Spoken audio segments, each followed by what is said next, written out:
Hey, welcome to Gary's Garage. So, many of y'all may be here for the Hellvette build. That's the Hemi sitting right there. I want to tell the story of why the Hemi, why the Corvette, and how we got here.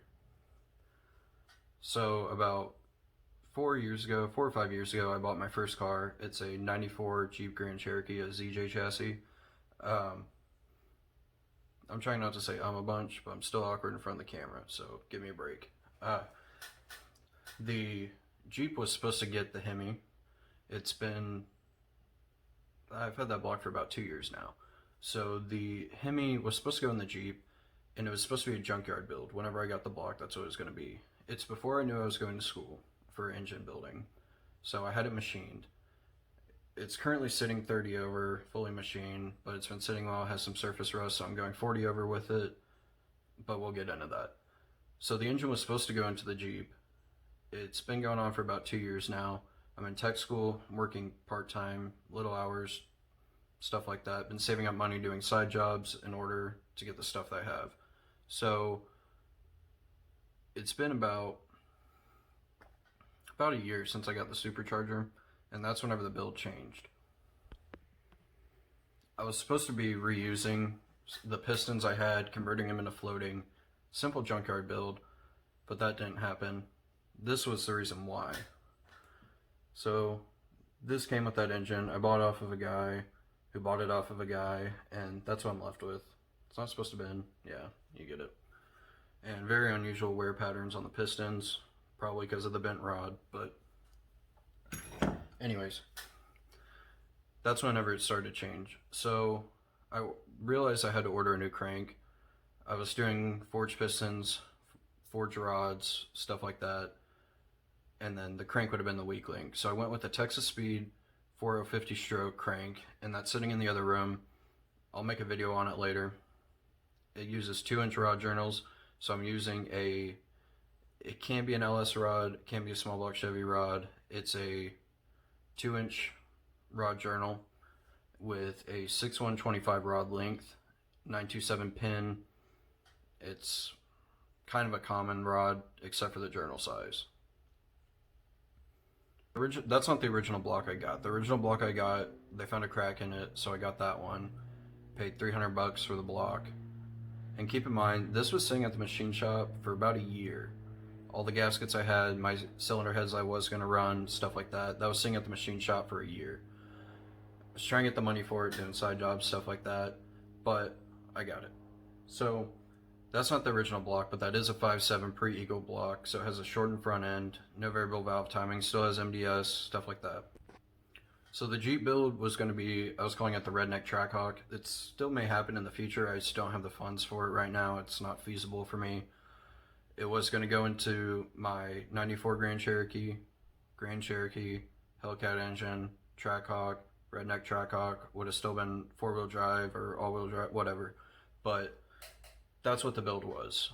So, come about 3 months ago, my mom was looking for a project for herself. She wanted to get a Corvette. So we found a C3 Corvette.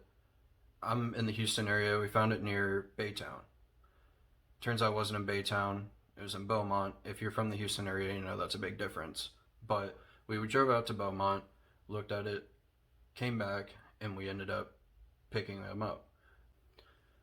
So the 77 that's my mom's is a good roller. There's nothing in it. There's no interior, no drivetrain, nothing. It does have a rear end, stuff like that. No engine, no trans.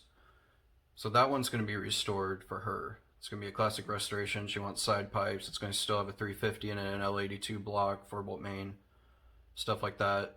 Getting, as some of y'all know, if you stay up to date on TikTok, it's at a Rock East Street heads, performer RPM intake. I have a cam that I haven't shown, some other parts like that. I'll get into that whenever I'm actually building that engine. But we bought that one, and there was one sitting next to it, the 79. So on the way home, we were thinking, what if we bought the 79 as parts and took the drivetrain out of that one, put in the 77? So we ended up picking up the 79. We only really bought it for the drivetrain. We were going to turn around and resell it. But I'm doing all the work on it. My parents were gracious enough to gift me what's left of the car for the work that I'm doing to the 79.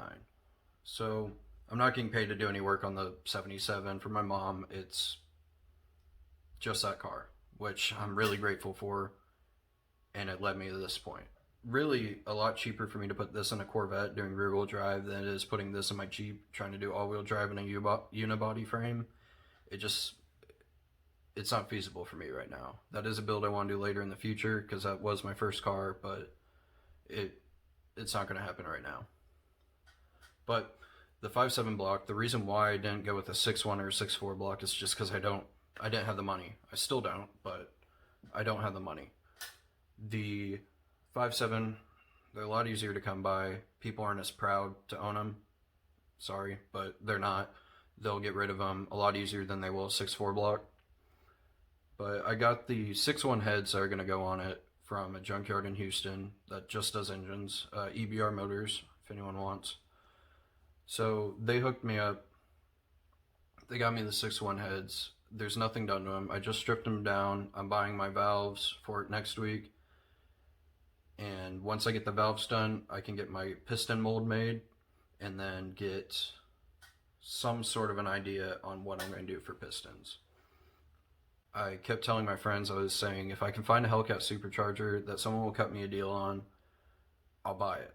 And this one came up. The guy was super generous, and since he saw that I was a student at technical school and he knew this specific school, he decided to cut me a deal on it. So if you're watching this, thank you. It means a lot to me. But that's why the build changed. It was going to be a junkyard Hemi, but it turned into this. So I don't really like the idea of buying all Hellcat components and throwing them together. That doesn't fit me. I want to build something custom. I know people have done Hellcat superchargers on 5.7s before. I know people have done Hellcat superchargers on 6.1s and 6.4s before. I know. Been people that have put 6.1 heads on 5.7s, and there's people that have done the supercharger on 5.7s, but no one has really done both as far as I know. And I'm not trying to be different, even though I like being different. It's just what came up. I'm being cheap, but I'm not cheaping out on parts. So the engine, yes, I did cheap out on by not buying a 6.4. I get it. I cheaped out on the 6.1 heads by not buying 6.4 heads. I get it. But the whole build isn't supposed to be max performance. The build's for me.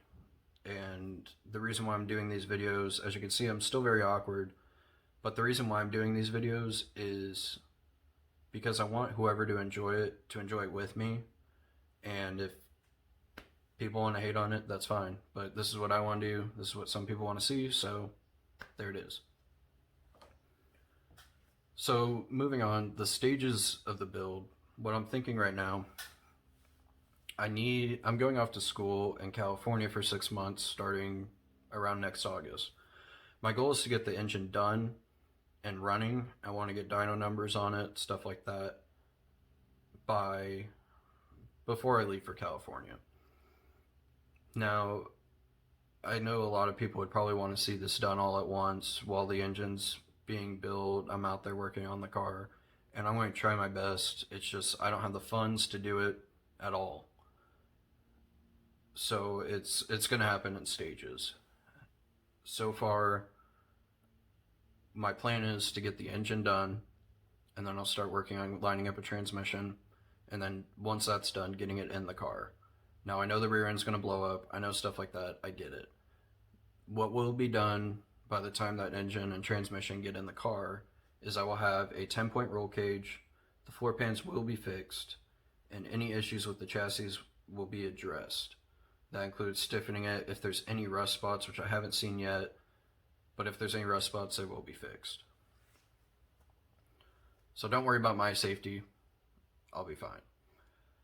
And that comes with stuff like brakes, anything of that nature for safe driving. It will be safe. Now, my plan after that is to get the interior where I want it. I want to get a race dash put in. The rear is going to be somewhat factory in the interior. I may have to do Lexan windows. I'm trying to get the weight distribution to be close to 50-50. So if I have to put the radiator and cooling system in the back, I will. It won't be optimal, but I will. So the interior, it's going to have race seats, 4-point, probably 5-point harness, stuff like that. I'm trying to keep AC, creature comfort, stuff like that in it, just to make it a comfortable car. Now, after that, what I want to do is I want to start. This will probably be after I get out of school, and it's a fabrication school just for automotive. So whenever I come back, I'm going to try and find a job out here, try to get the funding up, and then start building a tubular front and rear end for it. I want it to be something that's done professionally. I want it to be like a personal resume.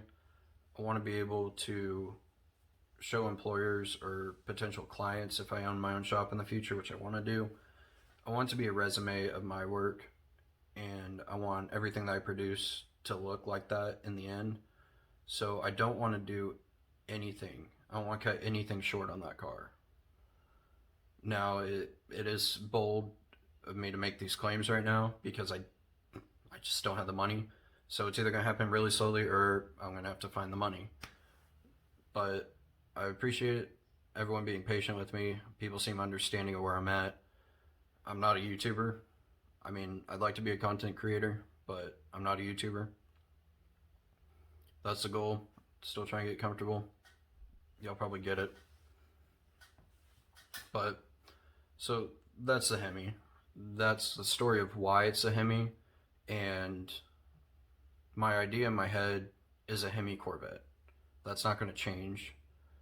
Later down the line, I may build a better engine for it once I have money. Just a valve train. Fix the issues with the Hemis, which is the valve train. The valve train on Hemis suck. But right now, the bottom end is going to be fully built.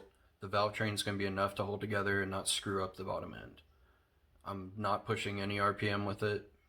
In the future, if I rebuild heads, if I get new blocks, stuff like that, I'll make sure to push some RPM with it, make it a rowdier motor. But as I was saying before that rabbit trail, it's not going to be an LS. I'm not putting an LS in it, not putting a big block in it.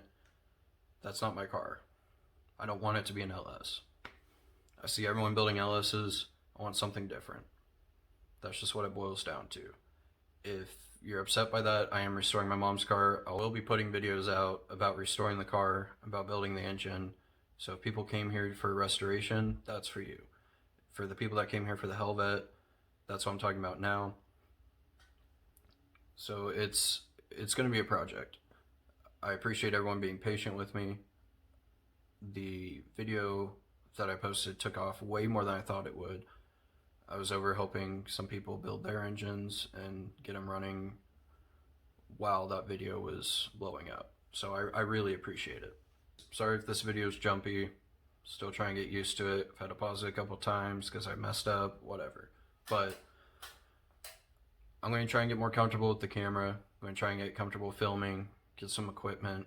Since people want to see it, I'll let people see what they want to see. Now, I'm not going to change myself for what anybody else wants. So if you don't like me, you don't have to watch me. But that's what it is. Thank y'all for the support. It means a lot to me. I will be posting another video explaining what I'm doing for schooling, what I've already done, stuff like that. And that should be up probably in the same day as this one. So thank y'all all for watching, all supporting me. And I hope I can be entertaining in the future. I know this video probably isn't entertaining. It's just me answering questions sitting in my garage. But I'll definitely get some more entertaining videos out there. And we'll see where this goes. So thank y'all.